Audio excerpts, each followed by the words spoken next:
Today, I'm gonna be sharing with you the most comprehensive sales video that I have ever put out. In it, it holds all the principles that you need to go from complete newbie to an utter savage. If you don't know me, I'm Sabri Subi. I'm an investor on Shark Tank. I've generated my clients over $7.8 billion in sales, and I got my start in sales when I was just 16 years old. This video is broken down into 4 key sections. First up, cold calling. You don't make breakthroughs in your comfort zone. That's not how it works. Objection handling. There's an issue in there that we're not aware of. That is a question that must get an answer. Third is follow-up. You will never ever get that prospect as hot as at the end of that first strategy session. And then fourth, closing. If you speak to anybody and they say that there is no risk, they are lying to you. And these modules all come together to form the backbone of sales. Without any of them, you won't be closing any deals. So make sure that you strap in and take notes, because there are a ton of gems in this one. Let's start with the art of mastering the cold call.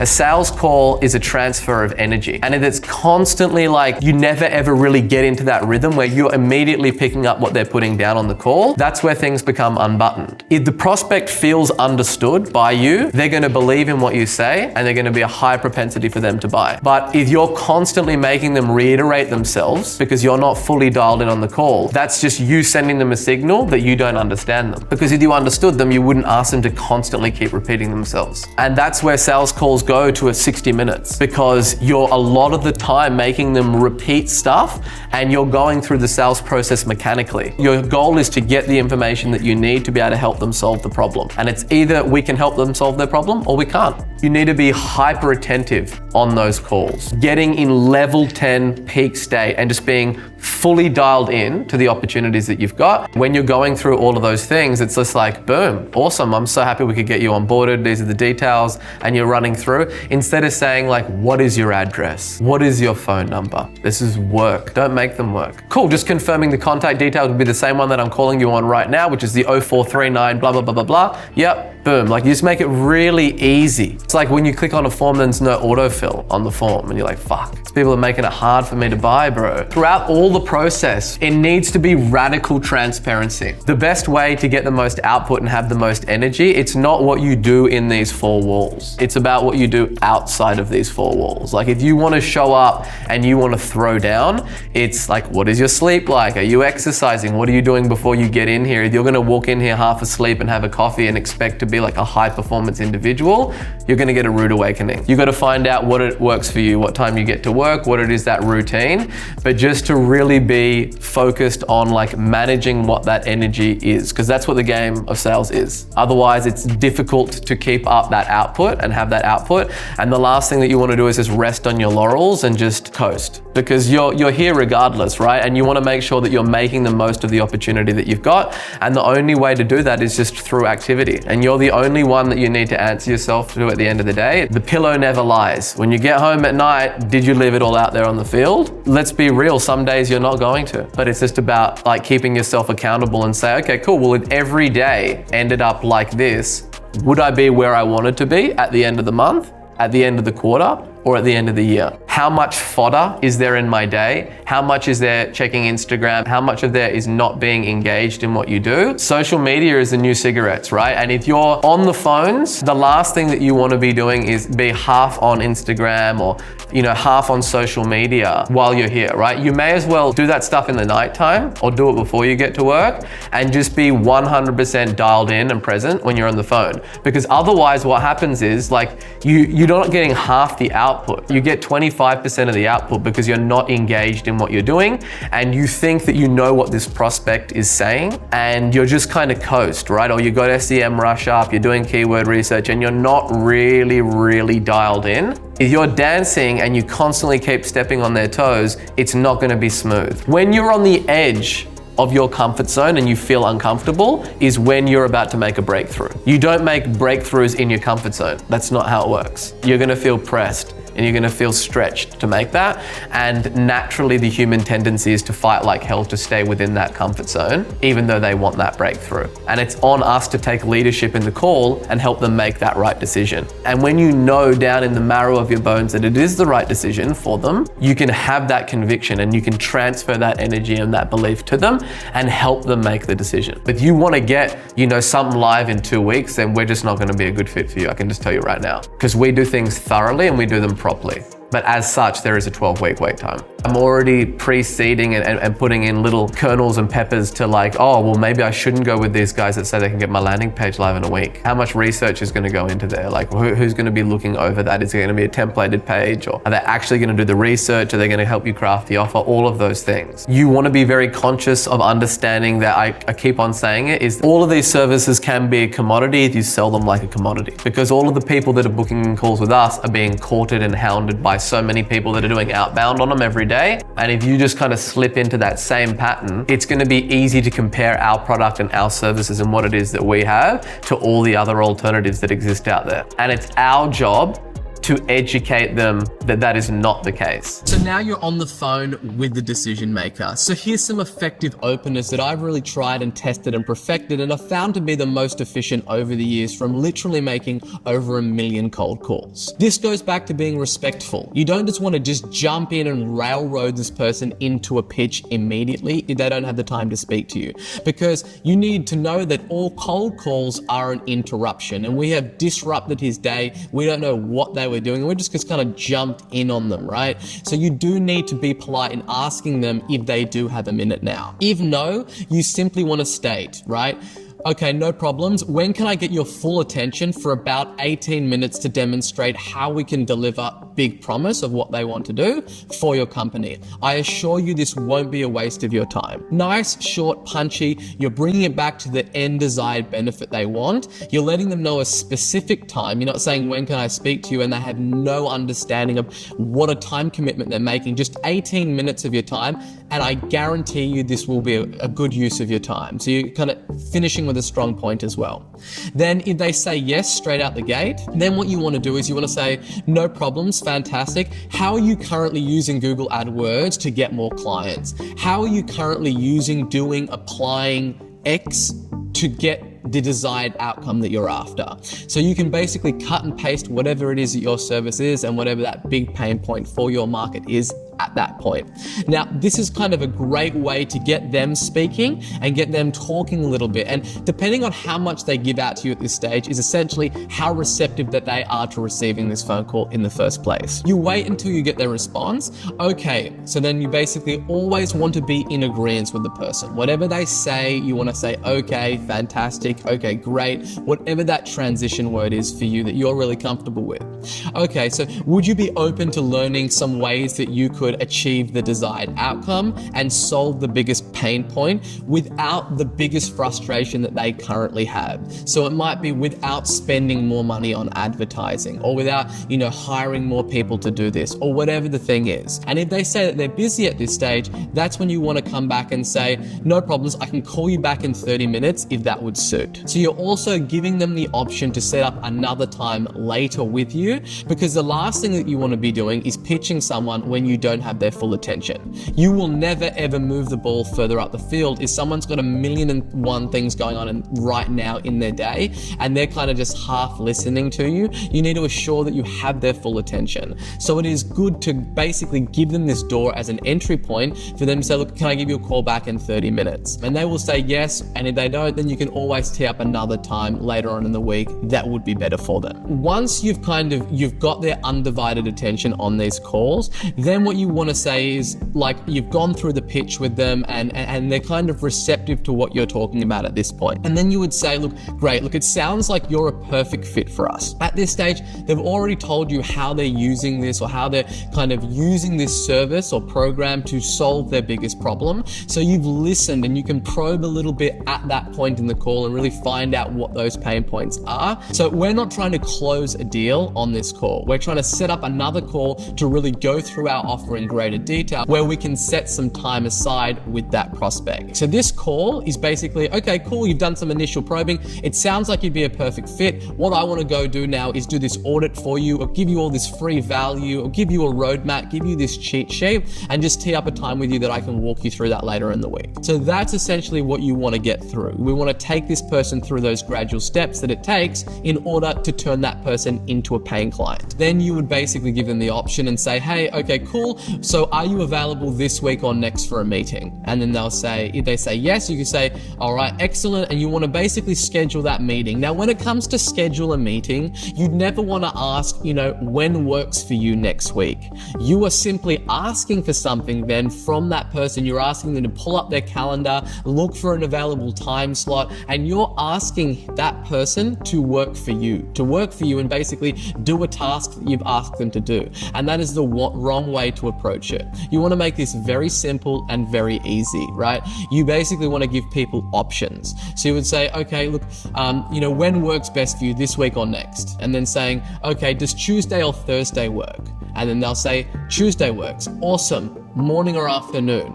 And then they'll say, afternoon. Terrific. 2 p.m. or 4 p.m. It's just constantly giving them options, so it's just like they're just selecting, and it keeps that momentum and makes this a very easy decision for them. So that's the process of what you want to do in terms of scheduling this meeting with them, making it as easy as possible, letting know that you'll be delivering some value on that call, and you're going to go away and put something to work and come back to them with something of value. Now that we've covered cold calling, let's move on to the next part of the call, which is handling objections. Yeah, like I said, I thought I'd give you a buzz post our initial discussion. I did send you out some extra information since we last spoke. Did you get a chance to look through it? Yeah, I did have a quick look through. Awesome. What'd you think? Look, to be honest with you, I really like what you guys are doing. I like the sound of everything that you put forth to me. I guess I got a little bit confused. I thought that it was like all in per month. I didn't think that was the ad spend on top of that. So it is definitely like a lot more than what I was looking to spend, just to shoot you straight. That's okay, man. No problem at all. And like when you say a lot more than you want to spend, like tell me a little bit more about that. Is that in comparison to your targets? Like, is it still a lot of money if you're able to achieve those? No, it's not. If we can hit them, it won't be. But just like forking out, I think it like the whole thing comes up to about if I'm not mistaken. Correct. Yeah. So that's inclusive of the funnel, right, which belongs to the business and all your ongoing traffic expenses as well. But keep in mind, Brandon, like that's with the view to be able to achieve the target that you've mentioned, right? Like if you get an extra listing per month, which is what you're after, right, and that generates you that extra $60,000 to $80,000 a month, right, clear on top of what you're already doing, then that seems like a worth a deal, right? Yeah. Cool. And so that's basically like where we're at with the whole thing at the moment, right? So like as you mentioned to me, like we don't have any alternatives right now. Like that word of mouth and referral, like that's dried up for you, right? Yep. What other avenues are you going to use to be able to get those extra listings every month? We're looking at doing this, like where we put an ad at the back of the receipts in our local supermarket around our area, like just in the listing area that we want to run ads in. And do you reckon that will get you that extra visibility that you need? I don't know, without having run it. And look, that might well work. It's definitely worth giving everything that you can a try, like while you're at it. But the reality is, man, like if you want to be able to get like an extra listing, so if you want to be able to get double the amount of business, right, and you've been in the game for 15 years, it's going to take more than that, right? And you told me that in the initial conversation, right? I think you know that. That's probably why we're on the phone right now. But that's really what it's going to take for you to be able to take this thing to the next level. Because if you were to say to me, look, I just need an extra sale every 3 months or something along those lines, or every 6 months, it's a totally different story, right? Very small things can cause that, or very small changes. But in a case like this, where we really want to be able to double it and take it to the next level, it is going to require getting this message out to a lot of people in your local area who are already looking or interested. Does that all make sense? Like, do you feel like the receipt game is going to be enough to get you to I was waiting for the question.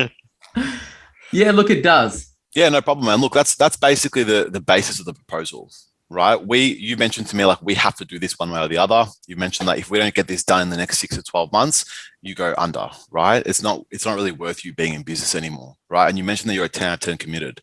So we need to make this happen one way or the other. There's not a chance where it's like, hey, it would be a nice to have. This is a must have, right? And that's basically what we've put this proposal upon, right? So my question to you, Brandon, is do you feel clear and comfortable with everything? Do you literally just feel like it's a matter of the outlay or the money? A little bit of both. Okay, cool. And so, well, let's leave the money aside from now. What's the other side? What else do you have concerns about? Yeah, that's where I feel like you should have gone straight up in the beginning, because don't forget that like you got him on the ropes, but you're trying to sell him right now rather than have him sell himself. Like the whole shopper docket thing. Like you should just allow him to deconstruct that and for him to like just fall on his old sword there. Because don't forget, it's pull, not push. Like you're trying to close a deal. We're not just trying to get him into a frenzy right now and say yes right now and then never get the DocuSign back. We want to eliminate strategic any and all options to make this look like the only viable solution and the best viable solution to solve the problems that he's got right now. Like that shopper docket thing is stupid. I was just throwing out there as an absolutely stupid thing. It's ridiculous. So the way that it's ridiculous is you just get him to arrive at that. Come on, man. Like, do you really think that you're most itchy to buy the best prospects that you can get are out there looking at the back of shopper dockets and saving them on magnets on their fridge? Do you think that? Of course not. Of course, man. So come on. Like, how long have you been thinking about actually putting a digital strategy together? 3 years now. Right. And so, like, what do you think is going to change if you put this off for another 3 years? I don't know. I guess we might come out of COVID and word of mouth and referral might start flowing again, I guess. And do you feel confident in relying on that? Right. So what we want to do is like keep on going down this route of asking the questions. So where he realizes himself, and then you're just creating like that space in the call for them to almost close themselves, because we can get them to confirm and say yes on the call, which we do a lot of the times, but then those deals don't close. And it's because like we're afraid of taking the call to some place where we're not going to get the answer that we want. You have to remove that, completely detach yourself from that and really just double down on the, like, what else are you going to do? What are your other concerns? Probably valid, because like recently I've been able to like make it happen and get people to a yes on the call, but obviously I'm not doing it deep enough because they're not fully convinced and fully sold. They don't get the DocuSigns back on time or sometimes at all, but I can get them to say yes on the call. You want to really button it down on that call, because it's not an impulse purchase, right? It's not, and especially on the agency side, it's even different mechanics to, you know, the QG environment, where if you get them to say yes on the phone and get their credit card, the deal is done. The agency thing, it's like a long dance and it's a much higher ticket that you're asking for. And then this to say that you close all those other options, and instead of saying shopper dockets, he's going to hit you with, look, you guys are all the way in Melbourne. So I have got in contact with a company here, an agency here in Ontario that my friend recommended. And I did speak to them last week and they're going to send me out a prop, but you know, they're coming in at like $1,800 a month. So it is a lot different. So how is it any different to what you guys do to what they're going to do? Yeah, absolutely, Brandon. So like that makes sense. You have to have a look at all your different options. With that said, like just be aware, like you will also find people who offer it to you for $500 a month, right? Like you can definitely find those options out there. The question is, what's going to give you the result that you need, right? You're 15 years deep now. You have been burnt before, right? And you said that you don't want to go down that path again. There's a difference. Like what's this competitor guaranteeing for you for that $1,500 a month? Oh yeah, there aren't any guarantees. Yeah, and that's what I mean. Like we're able to charge $300 a month if that's the case too, right? But what we're basically saying is like we're working across 400 plus different industries. One of our best industries across all of those is property, real estate, and related industries. You've seen the case studies, right? The video that I sent you, there must be 3 or 4 in that video alone. So we're hundreds deep in this space all around the world, right? The strategy that we prescribed you is the same one that we use ourselves and for our biggest clients that got you on this call, right? So what I'm basically saying is that you're not exactly selling a can of Coke. You know what I mean? Neither are we. You're selling a house. It's a very considered purchase for people. So we need to be able to take them through that journey, give them the information they need, and have that automated and qualify them. So by the time they even get on the phone to you each and every month, you know that these people meet your minimum requirement, right? You've already told me about all the can kickers and all the shit leads you've received in the past. This is a way to be able to circumvent that. That's really what we're offering. We offer guarantees in writing for this particular service. We offer an automated and qualified service to get these leads on the phone with you. And that's what you need in a space like this. You don't need any of those 300-500 options. Again, I would stop like talking so much and allow like it to be a conversation Okay. at this edge, right?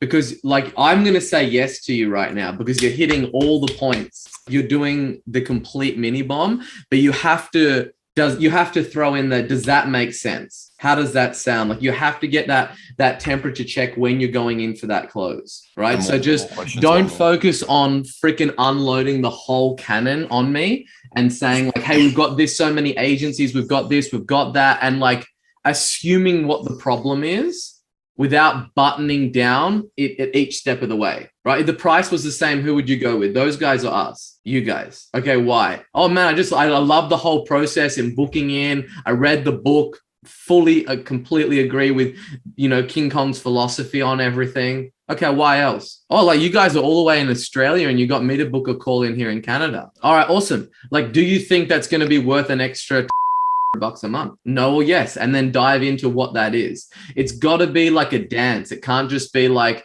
me delivering that without asking the questions, because otherwise I don't know how much of it is hitting, right? I don't know if he's really resonating with it or he's just sitting there and just taking it because I'm verbally abusing him with all of like the different selling points that we have as an agency, and then they feel like that they're being sold to and they're not buying, and people hate that. So you got to make that, it's got to be like a decision that they are coming to, not that you are selling them. So like that's one of the things that like you've been getting quite a bunch of props out, right? But I had like a few two rough months in terms of getting a yes on the next step of those. Am I correct in saying that? Pretty much, yeah. Yeah. So it's just revisiting like this whole process, saying, hey, Blake, do you have 5 minutes? Let's do a role play. Brian, Dave, do you guys have it? And go through this whole process. Is this something that Blake does really well in these closes? Is he just starts asking them lots of questions? I think one of the other things too is you can kind of like build that like to like comparison. Like for this other like if this guy's a real estate agent, right? Who are already going to be hard to sell. So let me ask you this, man. Like if there was another agent that was willing to sell one of your client's house for $1,000, what would you say to them? Perfect. What kind of work do you think that agent is going to put in to sell a home where they're only going to make $1,000 in commission? There's no incentive for them to perform. And do you see like the pauses and the cadence, right? How it's not like, it doesn't feel like call is being like, it doesn't feel like there's pressure building on the call. It's almost like he's slowing down to give that person time to process things.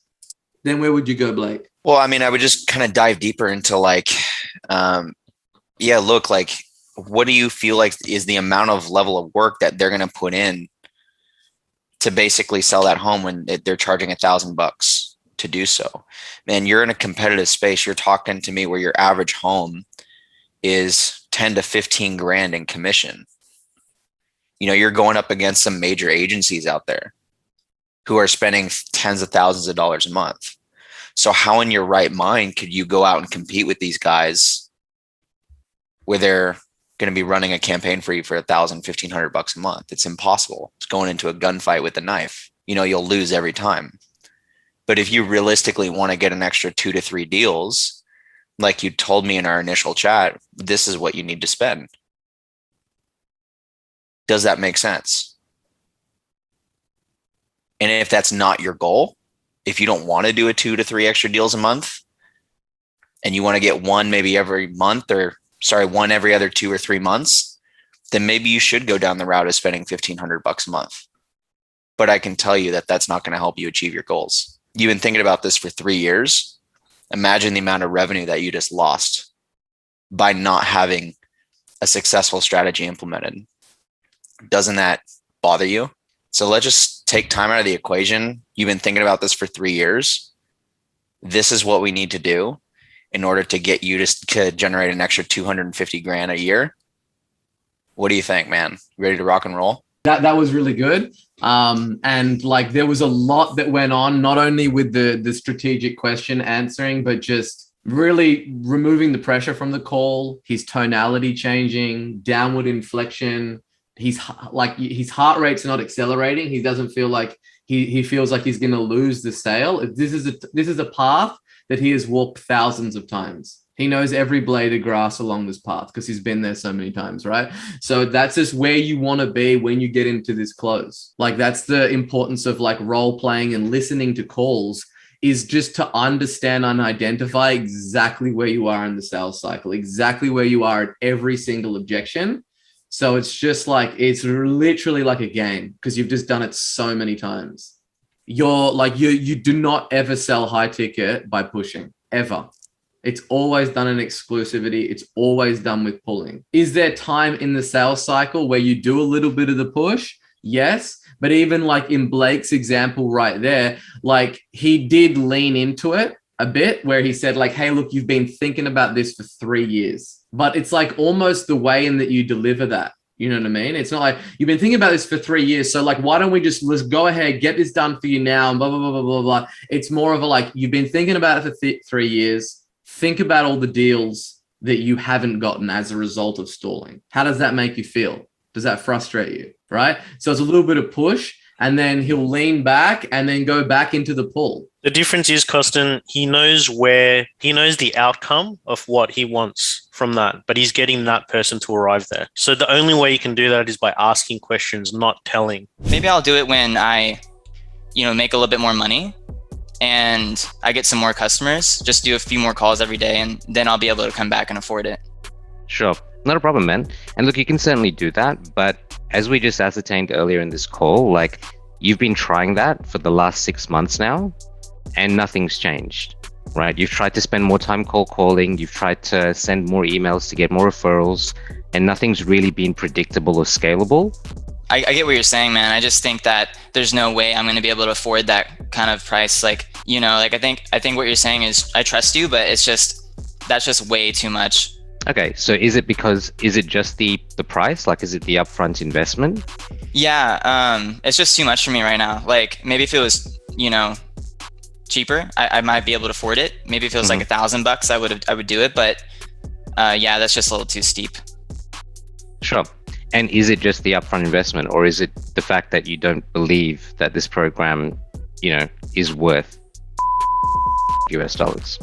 Yeah, no, I think it would work. I'm not sure if it'll work for me. I think everything in there is probably really valuable, but like I've bought courses before and nothing really worked for me. Cool, not a problem. And you mentioned that earlier in this call, right? But you also mentioned earlier in the call that they didn't work because you didn't actually dedicate your time to it. But then when I asked you before we jumped into the investment, whether or not you could dedicate your time to this and whether something would change if we did allow you to get access to this program, you said yes. So I guess I'm just going to ask that question again. Like, if we were to give you access to this program, do you think you'd, like, regardless of the price, do you think that you'd actually be able to dedicate the time to go through it? Because if it's just going to be another program that you add to your shelf, metaphorically, then I just don't think this is going to be a fit. Yeah, no, I would obviously do the course. I would do everything inside the course. I want to be able to still pay my employees. And I don't know if I'll be able to do that if I get this course. What happens if you don't get this course? So what happens if let's just take this course off the table, right? But what happens if you don't do something and you just keep doing what you're doing now? Will you still be able to pay your employees? I think I'll be fine, but I won't be able to build the business that I intended to build. That's exactly why you should be doing this, man.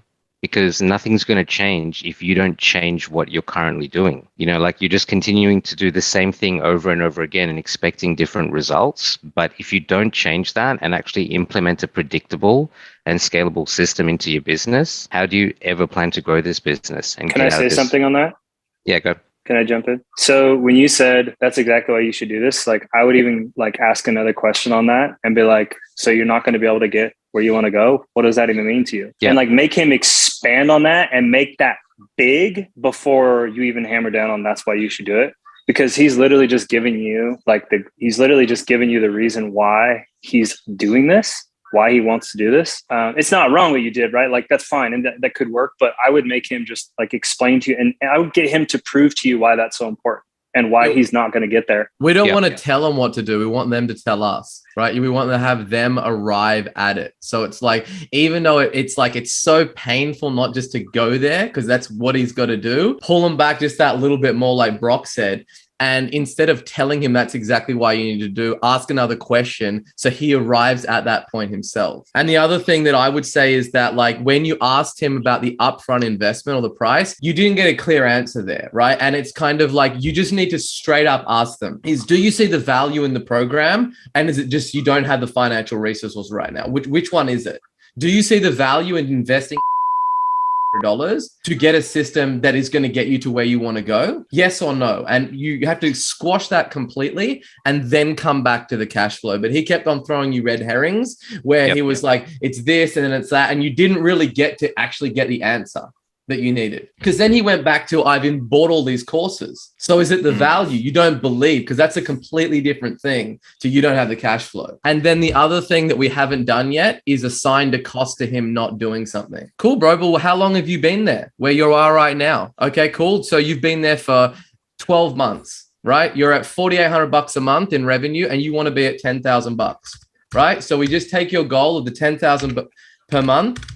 We minus your 4,800, what you're doing right now. So it's $5,200 a month it's costing you not to be where you want to be, right? And you've been wanting to be there for 12 months. So this has costed you $62,000 to stay where you are right now. Do you think that there's other people out there that are doing 10 grand a month that are in your space? Yeah, I do. But you're not there. So this is costing you $62K a year. What are you going to do to get there? You have to assign a cost to them just being where they are right now, because they don't think that there is a cost, but there is. It's a huge, huge cost. And all those objections I just gave Brian were the straight up objections that I've been getting every single time. And that's a problem. You go through the program and you get so sold on the content that you try to sell the content and you try. That was the biggest mistake I made. Yeah. It was after doing the course. I mean, I took pages and pages of notes and I was so sold on what it was. It was a good first step. Being sold on it, it's a great first step. But then being so excited about it that you're like, sharing that excitement with people and you're like, oh, this is the best thing ever. And you're forgetting to like pull back on those people still and help them on their journey. Like they don't give a fuck how good the program is. They've got a problem. No. And they don't care how cool you think it is either. You telling them it's the best program isn't gonna get them to sign, you know. So like that's, and we always talk about the dance of high ticket and selling, you know, pull versus pull, all that kind of stuff. Like I like to push really hard without being pushy, right? And the way that you do that is all based on your tonality, your cadence, how you deliver those things. And even like there's so many like little things that you can do in that process. We've all had people in the sales cycle that they're a 10 out of 10. Everything's all good. The money makes sense, that they're willing to go. And they almost try to push the call there faster than the normal rhythm, right, of where we want to go. They're like, oh man, I've already read the book. I'm ready to go. Like, let's like, how much is this thing? That's where it's very easy. Or even if you get buying signals in the call, it's very easy to get excited and want to get to the part where you do ask for money. And you got to, even when that happens, you want to pull back when you get the first yes. And you want to further qualify. Like, oh yeah, like I'm ready to go. I've read the book. I'm sold. I'm ready to go. Yeah, cool. I'm going to need to see this is going to be a right fit for you first. So let's step back a little bit. Tell me what you guys are currently doing right now, right? I'm not like, excellent, fantastic. Well, is there any other reason that this wouldn't make sense, right? Like you got to keep pulling back on that thing. Even when they're giving you the yeses, I'm ready to go. Cool. I don't know if we're ready to go yet. I've still got some things that I need to check to see they check out before we see that's good. We can invite you in, or it's going to be a good fit for us. Oh shit. Like this person's in control of the call here. So like, that's how you've got to, even when you start getting all excited and you've called 30 book leads and you finally get a hold of someone, they're the right fit. It sounds like they've got budget. You get all carried away and you just want to be like, yes, I got one on the line. And then you try not to go through your normal process and just try to get to the point where you can do your pitch. What's the objection that you get the most? Yeah, I need to think about it or speak to a partner. So if you're getting that a lot, address it ahead of time. So when you look at the pitch, add something into the pitch, put a little line and say, cool, what's your decision-making process like? Who's involved in your business? What's your role in the business? Find out what that is early on and ask them straight up, are you the decision maker of this business? Are you in a position to make a decision about this? If this is, because basically we're going to go through some questions. If you are the right fit, we're going to make an offer to you and walk you through, and you'll have an opportunity to get things started. So if that were the case, and that's how this call goes today, are you in a position to make a decision on that? And just start doing that until you get comfortable to start smelling that out. Yeah. Right. But then when they tell you no, then be like, cool. Well, who else would be involved? And what would that decision-making process look like? Oh, I need to speak to so-and-so and so. Okay, cool. Well, let's do this. Let's get a call together when we can get them both on the phone and explain to them like the best way to go through this call and be able to really understand all of your guys' needs and really to even be able to honestly suggest this program to you. I need to know your partner's goals. I need to know what they're trying to achieve, because there's going to have some stuff that maybe you won't bring up. I don't want to go over this with all of you guys, because the thing is if you go through the whole pitch, 45 minutes or whatever, and you're on the phone with the wrong person, it's going to lead to that anyways. And you're going to have to get on another call anyways. So you might as well get it handled straight away. So that way you can get another time together. Even better yet, if you can call ahead and figure that out or find that out before a call is set, because so that way you don't waste their time. If someone says to me, oh no, my wife makes it with me. Yeah. I'll stop it right there. No dramas, mate. Look, we can't have this call today because of the fact that there is some things that do need dual partnership in terms of decision making. Right? Let's find another time that works best for both of you. That's it. I'm not going to waste their time. They're never going to make a decision, and they're going to pull the same card on you every single time. It's never going to change. And again, like Sabri and Brock said, calling them ahead of time and asking those quick questions. Even better. Hey, thanks for booking in the call. Good to see we're speaking on Thursday. Is it just you that makes the business decisions? It's going to save you a bunch of time and a bunch of heartache every time that comes up at the end of the call. The other side of it, Saad, is I'll ask that question and people will say, yeah, you know what? I have some other business partners that would be in on this, but I actually handle the marketing. So I'm confident to say I can make a decision on it. And I've had people that they're not sole owners, but they're in charge of a department. And just the very fact of them telling me and taking ownership of it, I'm like, cool, well, then we can proceed. Because then when it comes to decision-making time, they'll hold to what they've already agreed to earlier in the call. And a lot of this is done to tonality. Typically, when you come from a cold calling background, you come from a place where it's your confirmation bias is to pretty much get permission to do the rest of the call, right? Because you're used to basically people just hanging up and people not being the right fit, and you being like, hey, are you the person that looks after marketing? Okay, excellent, you are. So basically, I noticed that you guys are ranking. So do you know what I mean? It's like you're quickly trying to transition into the pitch because you're so used to all the prospects having one foot out the door. This is a different frame. And as such, you need to change your tonality and the cadence in which you speak. Don't upward inflect. Don't be fishing for the right answer. If it's the wrong answer, then that's the right sign to not progress with the rest of the call and to save your time, because you're going to get into a place very quickly where your calendar is going to be full and you can't be just pitching every person that books in a call with you because a bunch of them aren't going to be the right fit. The way that you ask a question will determine the answer that you get. A lot of that comes down to the subtleties of like tonality, but a lot of these guys that have been doing this for a long time, you can hear the authoritative frame in their voice. First of all, they've asked the question 1,000 times. They know the signals of a non-buyer versus a buyer. And that all comes down to the way that you ask the questions. So if you rock up, it doesn't matter if you say all the right things, but you say them in the wrong way, you won't get the outcome that you want. But that's a really, really key thing. If you just get wrapped up in the script, but you don't focus on the way that you're saying it, the conviction that you're delivering in it, it doesn't have any depths to what you're saying. So the first place is getting sold on all of the objection that you're going to get on the call, and then being conscious of how this phone call is sounding. The brain is so advanced, all the synapses are firing like crazy in that first 2 minutes of the phone call. If they're trying to get a read on who this person is on the other end of the line, are they legit? Are they a pushy salesperson? Are they going to try to ram this QG program down my throat? Are they going to try to sell me at all costs? And that's all the things that are going on in their mind while you're saying, how are you going today? So you got to be very conscious of that stuff from the beginning. And the way that you handle that the best is to be sold and not to have an attachment around closing this person. The attachment is on the diagnosis and the prescription on this phone call. It's not on the sell. Let me do a very deep dive, thorough analysis on this person. And then, and only then, if I truly believe in my heart of hearts that this is a program that's going to help them, then I will transition into that. and I will write the prescription. And because I've done it that way, my pitch is on fire because I've set it up that way by doing a very thorough diagnosis and not having any attachment to the answers that they tell me. And I don't care if they tell me something that's not in line with where I think it's going to be to navigate this call to a close. I'm completely detached from that right now. That's the key for me, man, as well. Like pretty much if you do that thorough diagnosis in your heart of hearts, you believe that, then from there, bro, have no fear. Like what's the worst that's going to happen?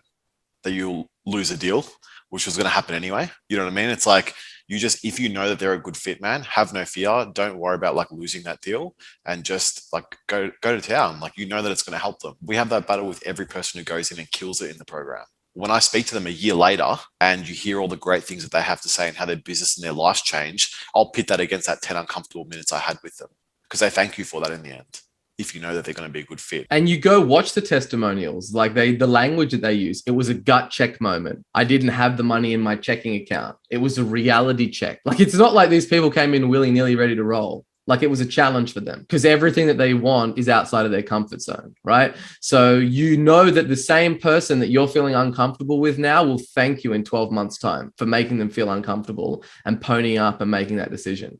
If it's a green light, you've green lighted them. They're a perfect fit. Why wouldn't you go all out? And they've come to you and they've booked in with you for your help. Oh, it's mainly the price. Awesome. What part of the price is it that you're trying to wrap your head around? Again, I'm just diving and probing. I'm just trying to find out what it is. And then they're being a little bit cut off, like, oh, well, look, I just need it, and they're not really giving you much. Look, I get it. And that's fine, right? That you need to think about it. Most people do need to think about it. But just to shoot me straight, like on a scale of 1 to 10, where are we sitting in terms of, 1 is you wouldn't go ahead even if they gave it to you for free, and 10, you're ready to roll tomorrow. Where are you sitting at right now? That is a question that must get an answer.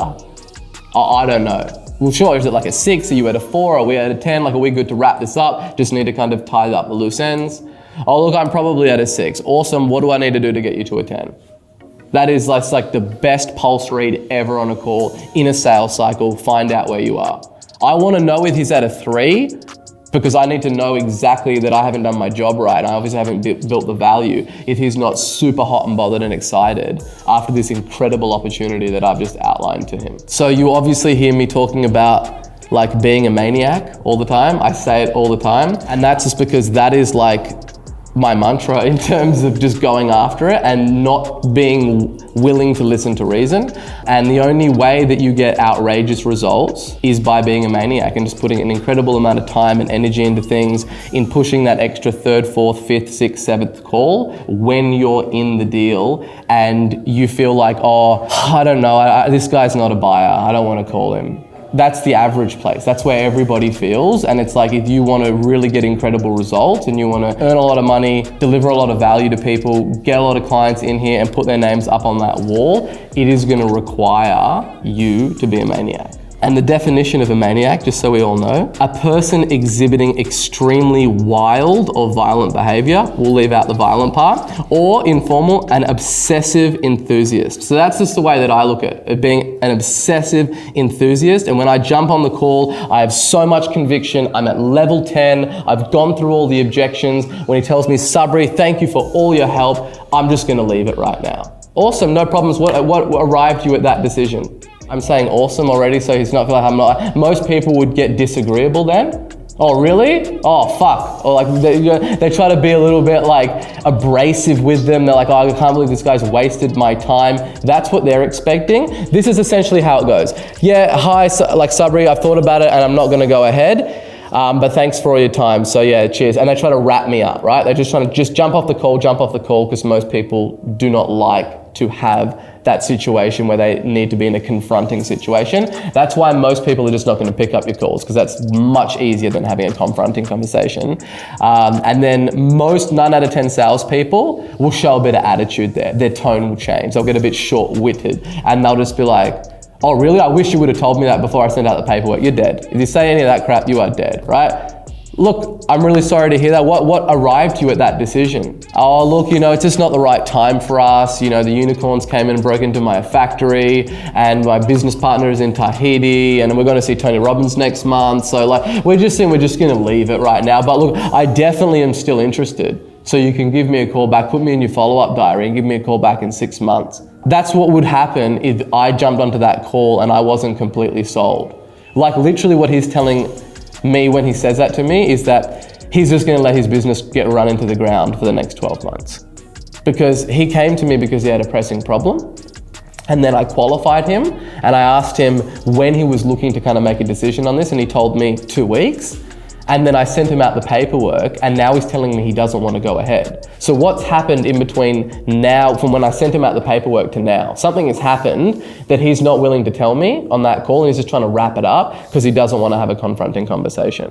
Sure, well look, if you leave this for 12 months, like you're not like, this doesn't really change things for me. Like I speak to hundreds of business owners every single day, right? So what you're actually saying no to is that like, no, you're not gonna go ahead and go from the place where you're getting 2 leads to getting 30 leads a month, right? And if you come back to me in 6 months time and say, Sabri, we're ready to go ahead with this, then it's going to take us 3 to 6 months to even get you to that outcome that we're discussing. So what is the reason that you would want to leave this for three to 6 months? Because him wanting to leave it and just wrap up the call, he still hasn't told you what the issue is. There's an issue in there that we're not aware of. And most likely it's the money issue. Unless you dive and probe and keep getting in there, you're never gonna uncover what that is. Then you're gonna think, oh, I don't wanna burn this lead, so how about I call them in 6 months' time?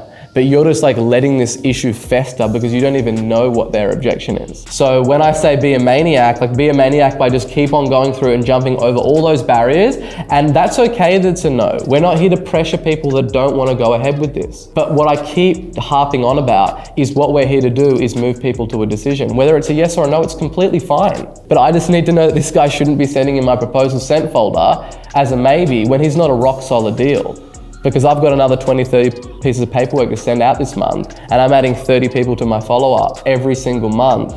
I've got 180 people in there right now. The last thing that I want to do is stick a guy in there that I don't even really know his real objection. And unless I know his real objection, what would change in 6 months' time if I don't even know what I'm trying to address? I don't even know what the issue is. When you're on the call, don't feel like you're being pushy or you're making people do something that they don't want to do, because that's not how we operate. We're only going to be doing business with people that are all on board with exactly what we're going to do. But what your job is to find out if it's a yes or a no. It's as simple as that.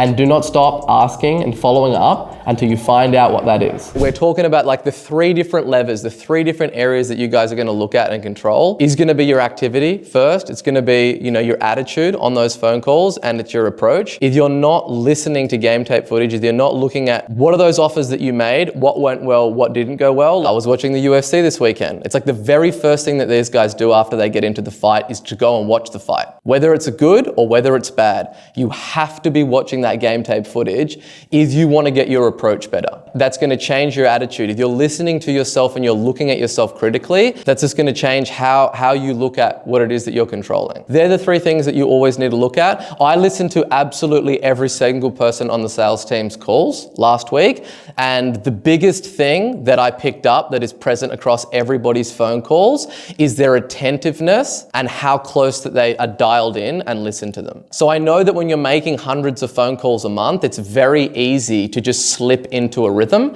But the amount, like everybody bar none, were misinterpreted questions from the prospects from not being completely dialed in.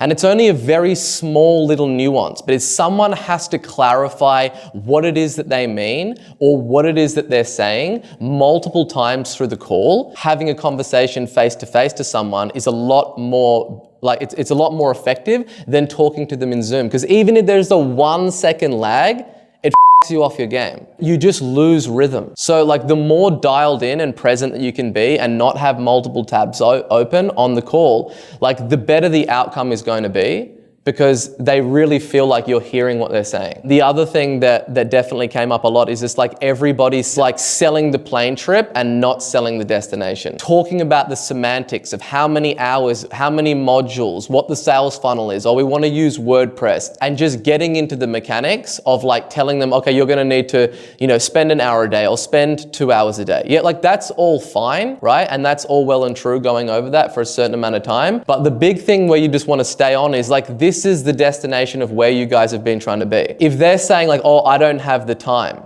for instance. I don't have the time to do this. Okay, well, you mentioned to me at the start of the call that you've been trying to solve this problem for 2 years.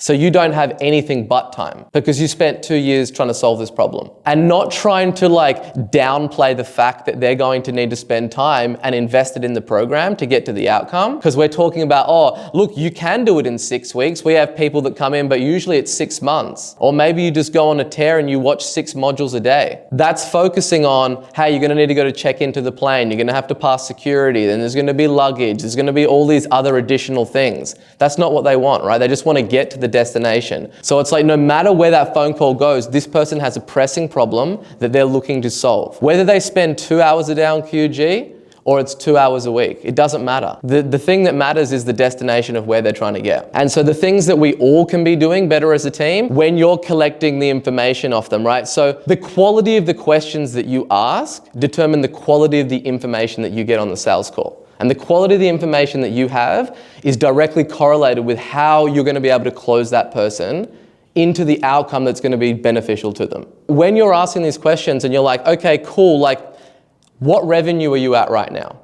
Right? How many leads are you guys getting per month right now? When you get that information and they're like, oh, we get a bit organic. I get a few through Instagram and a couple through my website, but nothing crazy. Do not move on beyond that. You haven't clarified the problem. It's very easy to be like, oh, I just want to get into the next part of the script. I want to ask them this part. No.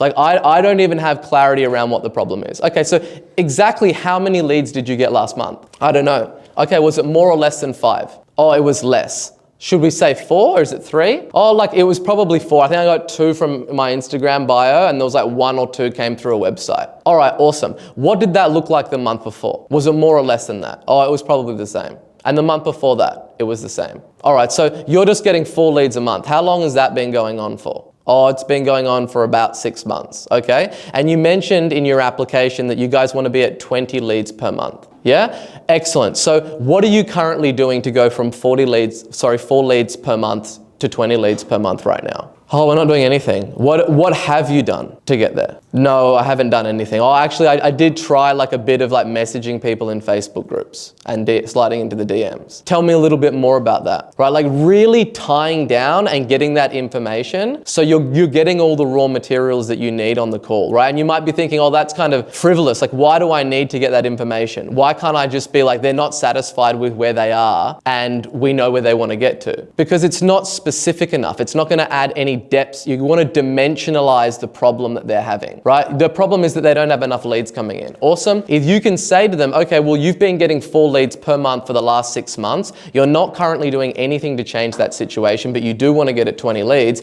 and you've tried this in the past and you don't feel comfortable relying on that to get to where you are. Why is now the right time for you to invest in solving that problem? So then when they tell you that they need to think about it for another 4 weeks, well, they've already been thinking about it for 6 months because they've been getting 4 leads a month for 6 months. And it just allows you, when you get into the close, you have way more conviction about it. Because the conviction is the thing that you need, right? Like the difference between knowing and believing is certainty. And the only way that you're going to get certainty is by getting the quality information that you need. And you get that quality information by asking them really high quality questions. So when you come to the close and they're telling you all of the problems, you're able to take leadership on the call and help them, coach them through that decision. Because you have all the information. You can't coach someone through a decision if you don't have all the information, because you don't have certainty, because that's the difference between knowing and believing, right? So it's like you need to get all of those raw materials on the call, so when it does come down to the close, like one thing that we could have done better on that call with that dude, he started talking about like, oh, I'm looking at this other program, I'm looking at this, you know who that guy is, and da-da-da-da-da-da-da. We didn't really have enough raw materials in the call to really have a compelling reason to close hard. He spoke about he really likes to change people's lives and he wants to change his marketing manager's life by investing in QG. We didn't really unpack that a lot because basically this guy was telling us that he's not going to go ahead with QG for the sake of $1,500. So he was completely sold on dollars, but he's not sold on paying the extra dollars per month over 3 months, which is completely right? Like the fact he was gonna let $1,500 get in the way of him joining the program. And we called him up on that. But if we had more raw materials in that, we could really start to reduce that down and make it look ridiculous. You need to get that quality information on the call, and it's a combination of like being really attentive. You guys all know, if you're gonna go for the close, that call's gonna go for longer, right? It's gonna go for longer than 30 minutes. If you can really listen to what they're saying and then got it, okay, cool. And then what about this? Got it. And what about this? And really understand everything that they're saying in that call. When you get the information that you need to tie that down and get them to acknowledge that's actually a problem. Like if someone's like, yeah, like it's going all right, like getting 4 leads a month. How are you ever going to get to 10 clients per month if you're only getting 4 leads? And getting them to agree that that's a big problem, getting them to agree that they don't feel confident doing what they need to do to get to 10 before you move on to the next part of the call. Awesome. Do you think so? Your goal right now is to get to 120 grand per month. If you keep on getting 4 leads per month for the next 6 months, do you think that you're going to hit that 120? No. Why? Because I'm not making enough offers. Awesome. Well, what are you doing to fix that? I'm not doing anything. Okay, got it. So you're not currently doing anything to solve that problem. Excellent. Tie down. Move on to the next part of the call. And then all of those different things, like, okay, cool. Why is now the right time to solve this problem? And then they'll tell you all the reasons why it is. Does your partner know that you're trying to solve this problem? Yeah, they do. What do they think about that? Are they supportive? Yeah, they are really supportive. They love me. So then you've got that as a tie down at the end of the call when they say that they need to speak to their partner. We've already spoken. Your partner is really, they're aware that you have this problem and they're supportive of you solving it. So with your yes, is there any reason that they wouldn't support you in making a decision when we've already said that they're supportive? No, right? And then, yes, and then we can find out what the real thing is. The other thing is just like that first opening 1 minute of the call is just make sure you've got a structured approach to that. Sometimes you're calling someone, they're in a car, they can't really hear you, they don't really know what's going on. I listened to a few of yours, Tim, that were that situation. They didn't even remember what they booked the phone call in. It's like, yeah, it's Gina. And you're like, Gina? And then she's like, doesn't really even know what the call's about, right? So just not forgetting just those fundamentals. Like, hey, it's Sabri here, calling up from King Kong. You scheduled in this strategy session about how to help you guys get more customers,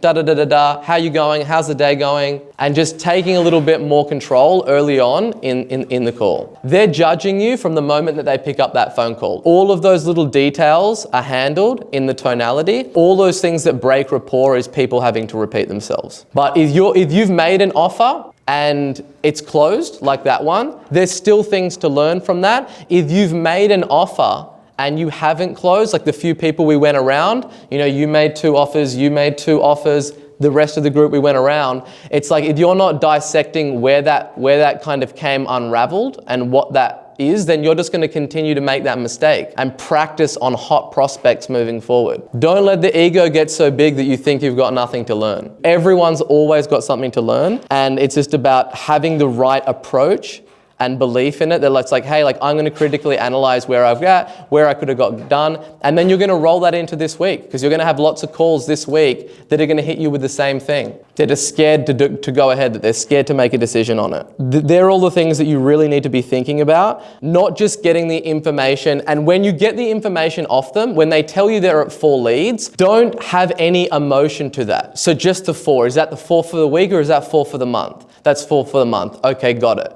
Not, oh, okay, oh really, 4. Okay, no, that's not what you do, right?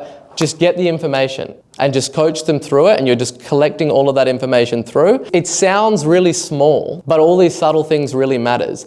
If people feel like you're judging them off the answers that you're giving them, they're not going to give you all of the information because they feel like they're being judged. Once you move through the discovery and you get all the information that you want and you're starting to articulate the problem, it's that fine line of not being robotic, but also not feeling like you're judging off them. You want them to arrive that this is a problem that they need to solve. You don't want to tell them that this is a big problem that they need to solve. When you articulate the problem and you recap it to them, it should just be an absolute no-brainer, like, yeah, this is a real big problem and I need to solve this. It shouldn't be like, do you see how this is a massive problem that you need to solve right now? You might get a yes there because it's hard for them to agree no, but you're not going to have the conviction because you're pulling, you're not pushing. How much more powerful is it when someone just tells to you, like, yeah, like everything that you're saying is right. Like, I think I need to sort this out. Awesome. Do you have any more questions? I just need to know the price. That's a lot better than you trying to convince them that this is the right decision to make it. And the biggest enemy on a sales cycle is the prospect's fear. That is the number one thing, because we're selling a program with an ROI attached to it. We're not selling a program like a fitness program or something else like that where they can't justify the investment by making a return on it. If they believe everything that you're saying throughout this sales cycle, but they still don't buy, is because they don't have belief and they're scared to make a decision. But they're never ever going to tell you that they're scared to make a decision on this phone call. Them saying that they need to speak to their partner is really a stall. And the reason that they're stalling is because they're scared. They don't have enough conviction and certainty that what you're saying is actually true. That is the enemy, is their fear. You need to play devil's advocate.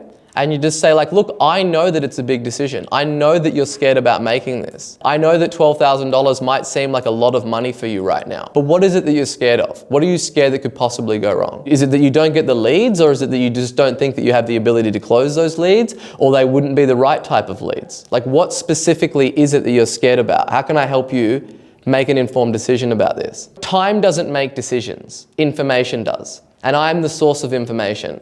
So what other questions do you have that you haven't really told me? And how can we kind of speak about those? What is you're really fearful of investing in this program? Because we've already identified that this is a problem that's persistent and you're dedicated. You said you're a 10 out of 10 in solving this. Before we spoke about price, you said you're 100%, we're ready to go right now. And then I told you about the price and something's changed along the line. So you can just level with me and just be real. What are you thinking about? Is it a price? Is it a stall, right? Or is it like that they just don't see the value in the program? Where are you at? So then you know which way to kind of unpack, right? And it's not going to be like one or two little magical sentence that you're going to be able to whisper into that prospect's ear that's going to allow them to do that. It's going to be through a series of questions that you ask them. All of those little things, like being super attentive and having energy on the call and being present and not letting the last session that you did or the no-show before this or the email that you just received of somebody saying that they're not going to go ahead for a big agency deal, you can't allow that to roll on into the call. You have to reset your physiology, walk away, do some push-ups, do some star jumps, get dialed back in. And don't just think, I'm just going to go through the motions with this person. Really go through and give that person the benefit of the doubt and try to make them not repeat themselves. And you will have more time on the call. You'll be able to crystallize what that preferred is. We spend 90% of these meetings talking about attitude and approach. The things that we can't focus on in these meetings, and I don't want to make it a big song and dance about, is the activity portion. Are you making the most of all the activity that you've got? We've already outlined all of these people that have booked in strategy calls and haven't done. We need to get through those. We did a bunch more QGs last month than we have done in the months before that, and it's because you're listening to phone calls, you're critiquing people's pitches, you're seeing where they went wrong, and then you're naturally taking that into your calls, and then you're doing the right thing. That's level one. Level two is critiquing your own pitches and seeing what you're doing on a sales cycle, making notes, and then thinking, I'm going to change that. I'm going to rectify that next week. Because if you can get 2 to 5% improvement every week on what you're doing in the close, it's going to add up substantially. And that's where you seasoned guys are making a lot of offers that still aren't closing. Right? So everything else checks out because you've made them an offer and then we haven't closed, and we need to make sure that you're looking at that game tape footage and seeing where things went wrong on that sales cycle. So you've made it through arguably the most difficult part of the call, which is handling prospects' objections. Now this is where the follow-up begins, and the fortunes are made in the follow-up. Even if you handle everyone's objections, the large majority of people aren't going to be closing on that first call. And this is the most neglected part of sales, but where the fortunes are really made.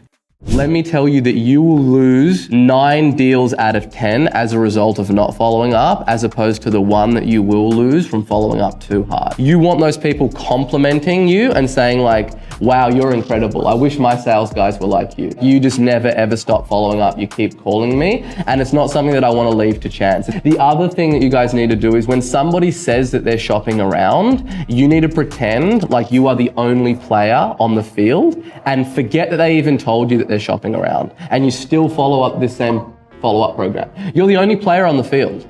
So when you call them, you don't ask them how they've gone with other agencies or other options, because that just means that you're just so confident in what you're going that it doesn't even matter.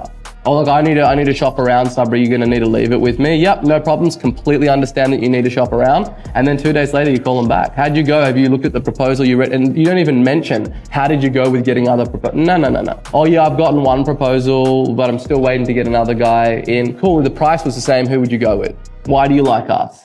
And just pretend like they're not even in the game, these other guys. You will never, ever get that prospect as hot as at the end of that first strategy session. I follow up incredibly hard. I cover them up in a blanket in that first 2 weeks, where I'm just literally hitting them with so much that they can't even move. Like there's pipe bombs, there's text messages, there's videos, there's Loom videos, that's getting people involved in the deal. There's so many things that I will do on that person initially.